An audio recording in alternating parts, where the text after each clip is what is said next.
Yeah, but what's the term for that? It's rigging the character. Yeah. So setting up a rig that you can then use, controls that you can then use to animate and move him up and down. You can make him jump up and down, and that sort of thing.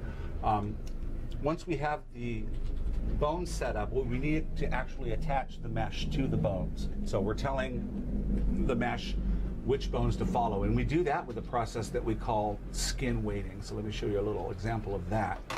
So here's a good example. Here's my left leg right here. You can see any of the area here that is brightest white, that has the most influence from that bone. So if I was to grab that joint and rotate it, you can see that the part that I have painted is the part that gets influenced by that.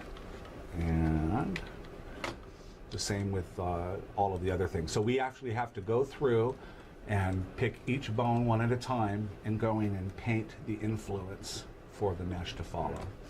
And when we do that, we're able to get really neat effects. We can get really nice sort of muscular effects, you know, where you can move stuff around, and it really, you know, it works a lot like how you would want it to work in nature.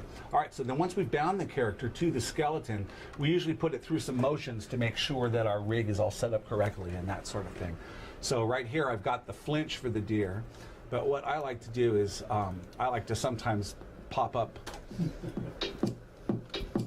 Oh my God, what's going on? Right, and you can see him go through the motions here. And is this the most tedious part of your day right here? Oh my God. Yay! So then you can get a little laugh.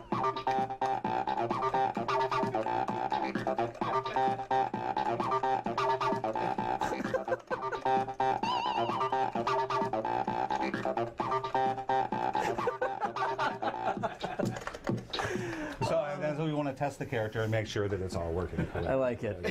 I like it. So this is how we test range of motion, apparently, Yes. in all of our characters in H1Z1. Yes. I hear every animator has their own way of doing this, and this is nice. And it's very interesting.